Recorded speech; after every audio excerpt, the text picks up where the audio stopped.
did not get cut. And Ben's here now to come and stand in solidarity with you guys, and I just wanted to catch that real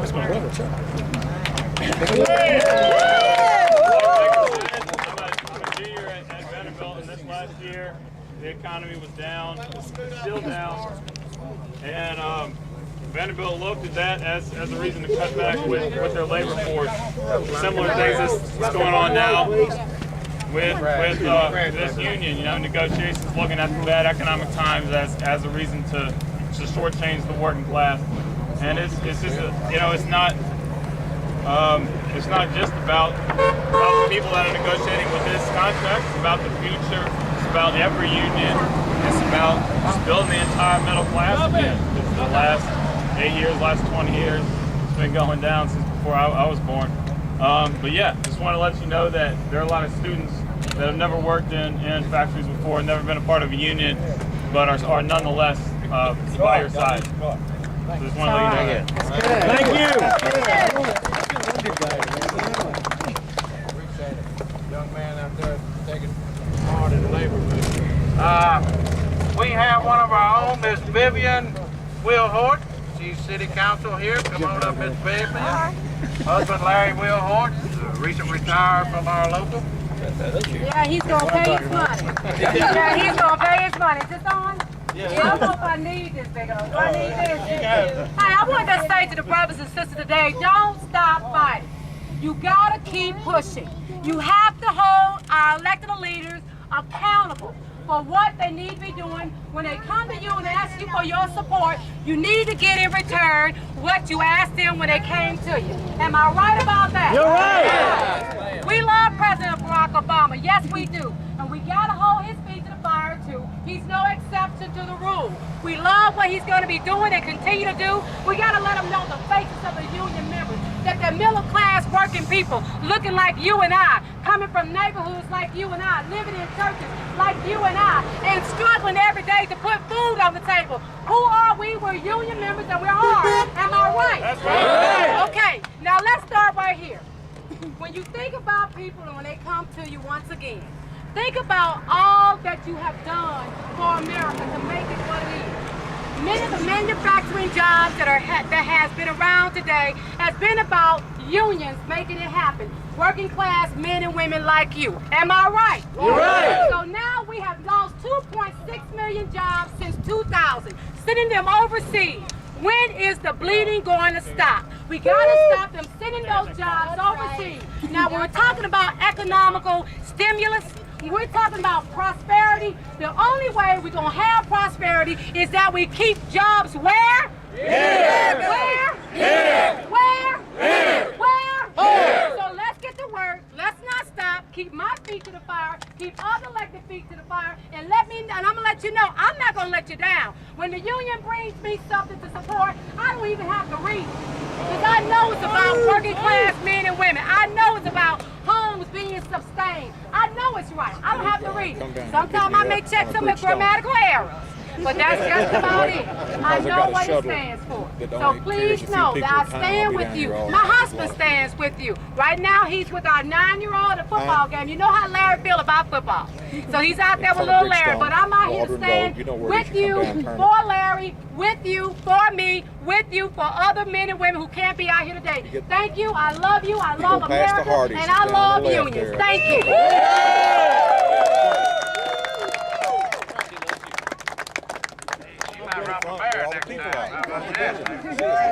Hey, next one, what's your call? I've got a band there. No, we're outside. Next up is he got more titles than I can think of. APRI, CBTU, TSU, William McKinney. Come on up here, William. Give us a little talk on the representative. CBTU, APRI, TSU, Civil Rights Leader, Civil Rights Committee. He got more titles, I couldn't even get enough paper on. Embalmer. He also carry out dead people. I sure do. Yes, he does. I'm not going to say anything about that. Hey, I like Chris. She didn't know who you Thank was. everybody for being out here. Who you was. The crowd looks great. Heard a lot of talking sound about the crowd out here before we got here. Heard about the crowd, and I'm behind you 100%. I hope y'all behind me 100%. And next time we have a rally, I hope I know in advance so I can contact a whole lot more people. That's right. And we'll be larger and greater. Amen. Patterson here, President Local.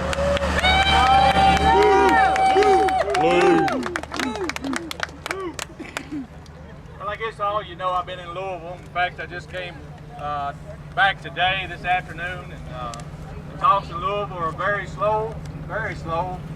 They're wanting $7.2 million worth of cuts at this plant, and we've already told them across the table that we're not going to take cuts just to close the plant. So we're kind of at a stalemate, just to tell you the truth. We don't know exactly what might happen, but we need all the support we can get. We know everything is going bad in the plant as far as working you out of class, and moving you around and assigning you where you shouldn't be. But please be strong. Do not do anything unsafe. Make them show you. Leave your brains in the parking lot, what I always used to say. I don't remember how to do this. Y'all have to show me. So we're staying with us, and we can do it. Like Rose Kennedy once said, birds sing after a storm, and so can we. Thank you.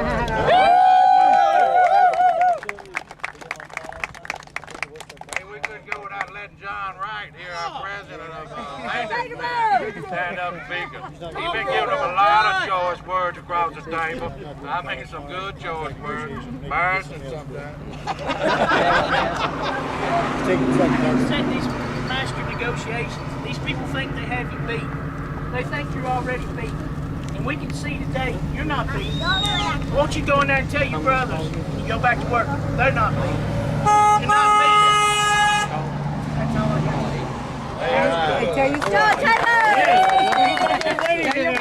Hey, I sure want to recognize Eddie Brown here, Pat Sawkill's daddy, you know Pat. Secretary Treasurer, FLCO, Brother Eddie. Raise your hand. Give Brother Eddie a hand. He had one of our own. He raised Pat Sawkill. Charles Michael Allen of the United Way right here, Pat's brother. So that's two of them, Eddie's children here together, you know. What kind of children? And we sure don't want to let forget 11:55. We got some here 11:55.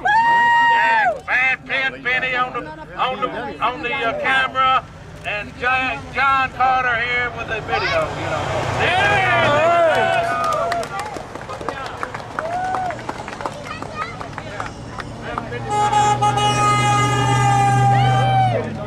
Tim Tucker, where's he at? He's been negotiating here. Come on up here, Brother Tim. Look, don't get scared now. You done took your hair and everything. Come on. Got his hair today. Got his hair cut. He's been up there so long, he's got a Yankee accent. Hey, I can tell you, we just went to Ellen and Gary Reed and myself just went up for some local negotiations, and very little part of the whole contract, just a couple of pages, but we did propose some out-of-class, out-of-department languages and some vacation scheduling with you language and just a few things that we need to clean up. But on the other hand, on them those major cost-cutting factors, we did propose some lead hand and some solution information, which allows us to go in and try to look at cost cuts rather than taking the cost cuts off our backs. A toolkit allows you to look at waste and other things instead of us losing money. It also looks at staff reduction, like a supervisor, and reducing a supervisor, it saves about $95,000. And then some of the members will have to do a little work if that's approved or if that's negotiated. But we're looking at us getting a little more money rather than and them losing staff and doing that instead of us taking $7.2 million. So we do have some opportunities. I don't want to paint no gloom and doom. It is sad. They are the only proposal in local negotiations. Well, you're not heard of proposal at the master table. $7.2 million. That was the only proposal. And they did accept some things or understood where we were coming from the local stuff. And they were interested in maybe doing some toolkit information. Now, that's Goodyear language. Back in 2003, when Goodyear got some financial strength, they utilized toolkits and lead hands, and they sort of took a lot of cost savings off of waste. There's about $4 million worth of waste in there right now, and you know everybody knows there's a little bit of places where we can save a little waste if we decide to go.